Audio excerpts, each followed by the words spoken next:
Faraón de famosos. Para Indonesia, la mayoritas especie ada.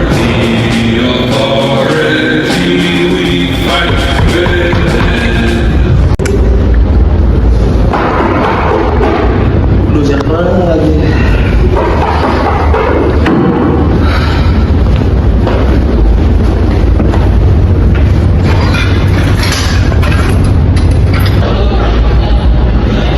Siapa kalian? Kalian ada perlu apa ya? Hola, famous procurar especiarias. Ngomong apa kalian? Ya udah, yuk masuk dulu.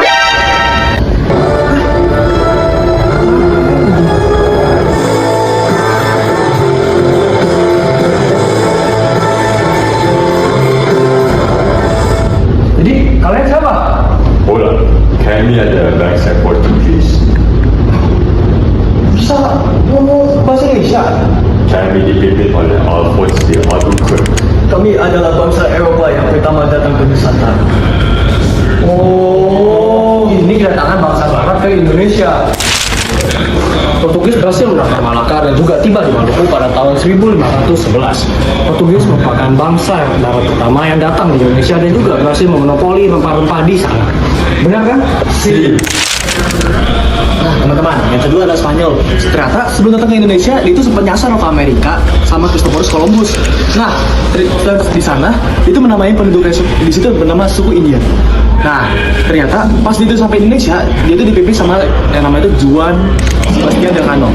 Juan Sebastian Elcano memimpin sana dan sampai tiba di Tidore.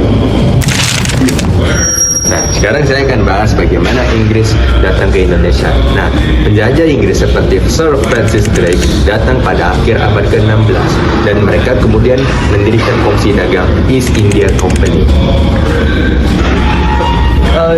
Inggris juga sempat di Indonesia loh pada awal abad ke-19, khususnya di Jawa dan sekitarnya.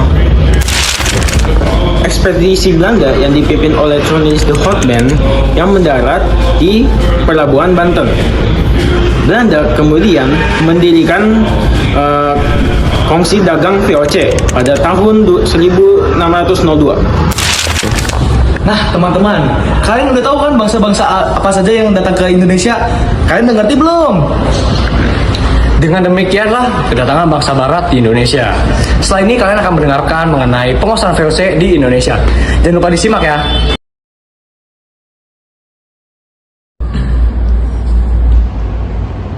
Jadi setelah kalian sudah mendengarkan penjelasan dari kelompok sebelumnya, yaitu kedatangan bangsa Barat, sekarang kelompok kami akan menjelaskan tentang VOC. Nah, apa sih itu VOC? Jadi VOC atau Verenigde Oostindische Compagnie adalah perusahaan kongsi dagang yang berasal dari Belanda yang diciptakan pada tahun 1602. Nah, tujuan utamanya mereka adalah untuk menguasai perdagangan rempah-rempah di Asia, terutama di Indonesia, karena Indonesia pada kala itu dikenal sebagai penghasil rempah-rempah paling banyak. Karena VOC sangat menguntungkan ekonominya Belanda, pemerintahan kerajaan Belanda memberikan hak khusus kepada VOC yang bernama hak oktroy.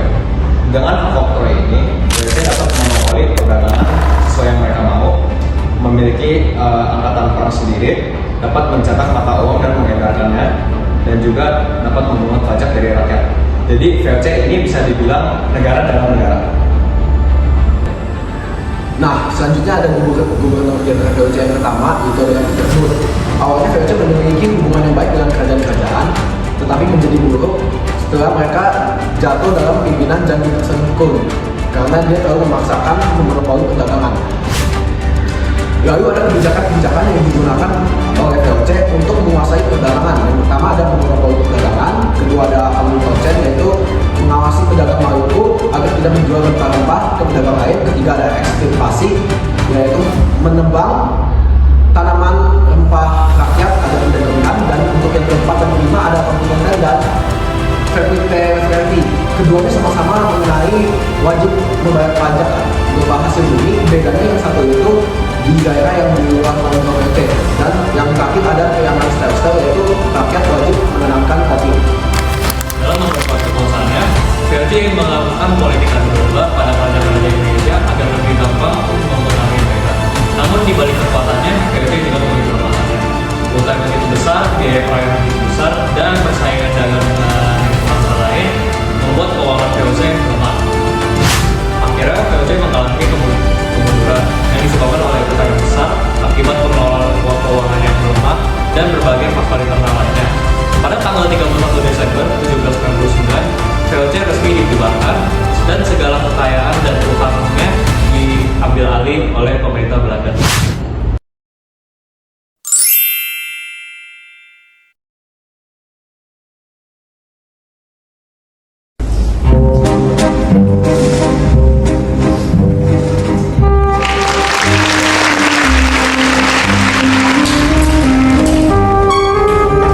Konnichiwa.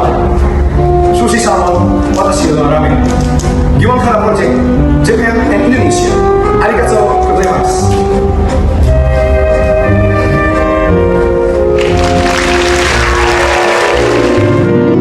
Jadi yang baru saja kalian lihat itu adalah bagaimana orang Indonesia melihat orang Jepang saat zaman dahulu. Selamat datang di kelompok kami dan kami akan membahas materi mengenai pendudukan Jepang. Jadi pada awal kedatangan Jepang ke Indonesia, mereka disambut dengan sangat meriah karena dianggap dapat membawa Indonesia merdeka. Tetapi kenyataannya sebaliknya. Maka Indonesia dijadikan kerja paksa atau yang bisa kita sebut romusha. Jadi apa itu romusha? Mereka simpelnya dibudakin dan mereka tidak diberi makanan atau upah. Seperti yang kalian lihat di belakang ini, mereka ditugaskan seperti ini. Kebanyakan mereka sengsara dan bisa meninggal dunia. Terus kenapa Jepang pilih Indonesia, bukan negara lain? Karena Indonesia kaya akan bahan mentah dan juga kaya akan tenaga kerja. Oke, kita lanjut. Dampak Jepang berada di Indonesia. Rakyat banyak yang menderita. Di bidang politik, rakyat diawasi oleh polisi rahasia Jepang dan hidup ketakutan. Di bidang ekonomi, rakyat dipaksa kerja musuh sampai miskin dan kelaparan. Di bidang sosial, banyak perempuan ditipu jadi jugurnanfu atau pekerja seks. Dan sekolah banyak yang tutup. Lalu di bidang budaya, rakyat dipaksa mengikuti aturan budaya Jepang. Terima kasih. Akhirnya, rakyat Indonesia memiliki otak dan mereka menyadari bahwa mereka hanya dibodoh-bodohi oleh Jepang. Oleh karena itu, rakyat Indonesia langsung melawan Jepang dengan 3 cara. Yang pertama, secara kooperatif, bekerja sama dengan Jepang untuk mencuri peluang merdeka. Yang kedua, bawa tanah. Ini dilakukan oleh para pemuda secara diam-diam. Dan yang terakhir, angkat senjata langsung.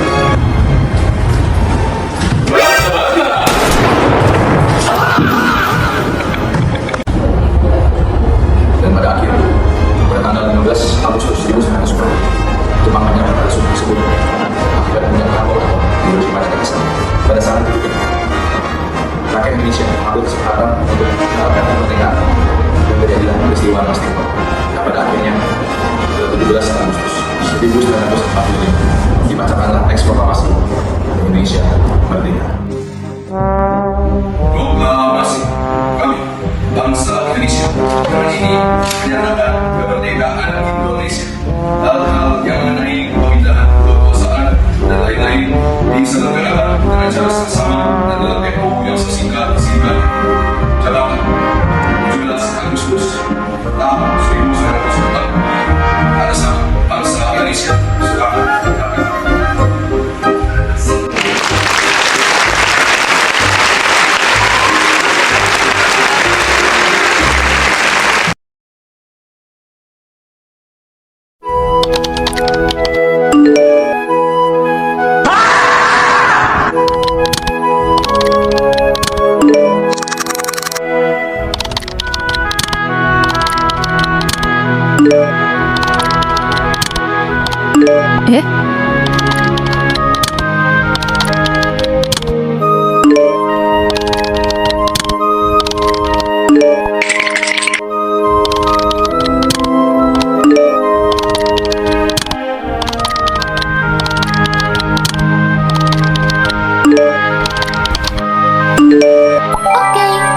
Baik, apakah semuanya sudah bergabung? Kita langsung saja mulai karena situasinya sangat serius. Sudah, tetapi sebenarnya ada apa? Saya jadi ikut panik. Benar, saya sampai meninggalkan makan hanya untuk bergabung ke rapat ini. Apakah situasinya benar-benar separah itu? Jangan-jangan ada pemberontakan. Lebih berbahaya dari itu, rakyat Indonesia tuh mulai sadar bahwa mereka harus bersatu melawan Belanda. Hah? Bagaimana bisa tiba-tiba seperti itu? Oh, tentang ini. Sebenarnya semua bermula karena ada orang Belanda sendiri yang merasa prihatin melihat kondisi rakyat Indonesia. Jangan bilang Heidegger. Benar, ia menulis buku berjudul Max Havelaar dengan nama samaran Multitatuli. Masalahnya, buku tersebut tuh sangat terkenal di Eropa. Jadi masyarakat Eropa mulai mengetahui bahwa Belanda menindas rakyat Indonesia.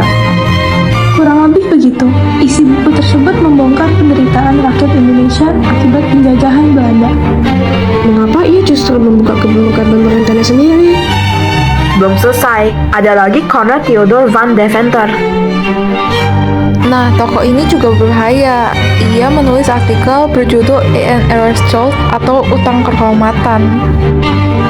Artikel yang menyatakan bahwa Belanda memiliki utang budi kepada Indonesia itu.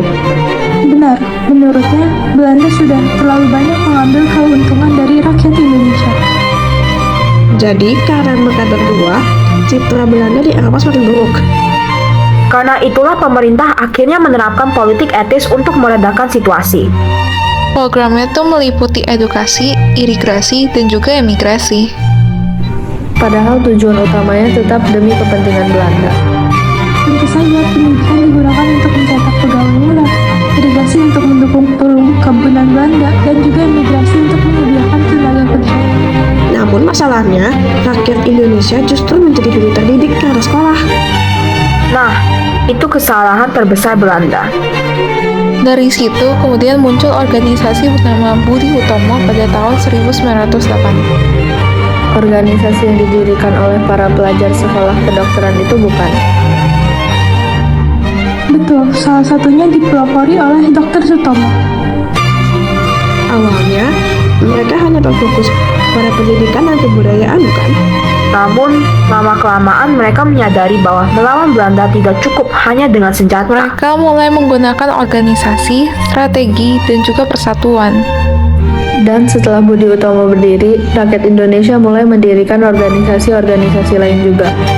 Seperti Sarekat Islam dan Indische Partij. Wah, berarti sekarang mereka tidak lagi bergerak sendiri-sendiri dong? Benar, sekarang mereka mulai memiliki rasa sebagai satu bangsa Indonesia. Dan keadaan semakin sulit memasuki tahun 1920-an. Masa pergerakan radikal ya? Iya, banyak organisasi mulai berani menuntut kemerdekaan secara terang-terangan.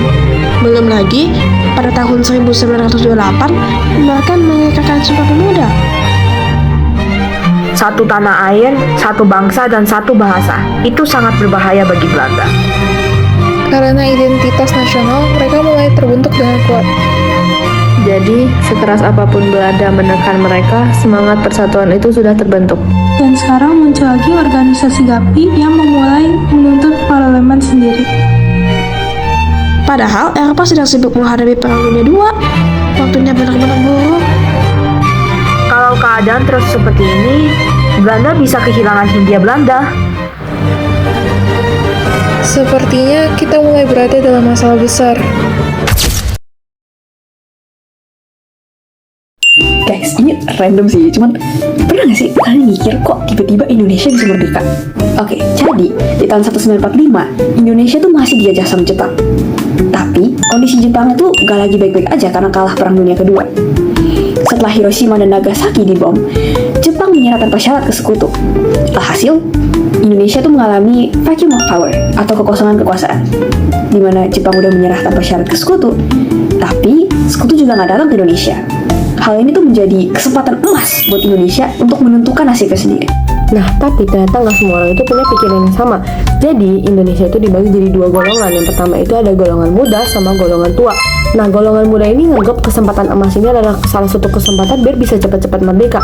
Tapi, ternyata Soekarno sama Hatta itu pengen pelan-pelan. Karena mereka mikir, aduh, kalau kecepatan takutnya malah mereka kena masalah. Maka dari itu, golongan muda memutuskan untuk mencuri Soekarno dan Hatta dengan tujuan biar mereka tuh nggak terpengaruh sama Jepang dan bisa cepat-cepat bikin proklamasi. Nah, peristiwa ini disebut peristiwa Rengas Dengklok. Setelah Soekarno sama Hatta ini balik, mereka tuh sempat ketemu sama Mayor General Nishimura dari Jepang. And basically mereka tuh mau minta izin ke Indonesia tuh mau merdeka. Boleh nggak nih kita siap-siap gitu buat kemerdekaannya. But turns out Japan said no because they wanted to maintain the status quo. And jadi kan nggak boleh siap-siap gitu. But in the end si Soekarno sama Hatta ini mikir kayak ya Indonesia tuh harus bisa mutusin sendiri. atau nggak kapan kita merdeka gitu kan. Jadi mereka tuh akhirnya pergi ke rumahnya si Laksana Maeda, dan di situ mereka tuh barengan sama Ahmad Subarjo bikin teks proklamasi yang kita tahu itu guys. Dan si Soekarno ini yang nulisin teksnya, dan ujung-ujungnya ntar bakalan di retype gitu, ditulis ulang sama Sayuti Melik. Nah, ini bagian yang menurut aku keren banget. Malam tanggal 16 sampai 17 Agustus 1945, di rumah Laksamana Maeda, teks proklamasi mulai disusun. Yang ngerumusinnya Soekarno, Muhammad Hatta, dan Ahmad Subarjo. Teksnya ditulis langsung sama Soekarno, disaksikan juga sama beberapa tokoh lain, kayak Soekardi, DM Dia, Sudiro, dan Sayuti Melik. Terus, setelah selesai, Sayuti Melik mengetik ulang teksnya. Bayangin deh, mereka literally lagi nulis sejarah, dan semuanya serba cepat, karena kalau kelamaan, momen emasnya bisa hilang. Dan akhirnya, 17 Agustus 1945, pukul 10 pagi di rumah Soekarno, Jalan Penggasaan Timur nomor 56 Jakarta, Soekarno didampingi Muhammad Hatta membacakan teks proklamasi kemerdekaan Indonesia. Jadi ya, proklamasi itu bukan cuman baca teks doang terus udah selesai. Di belakangnya itu melibatkan proses yang sebenarnya rame banget. Ada debatnya, dramanya, ada yang diculik, ada yang ngotot, ada yang deg-degan takut Jepang datang. Tapi akhirnya itu mereka semua melakukannya untuk satu hal, which is untuk Indonesia merdeka. Lalu kita sekarang itu tinggal nikmatin aja hasilnya. Gila, bahasnya bikin gue capek banget gara-gara dramanya ternyata banyak banget ya. Udah kalau gitu gue duluan aja ya.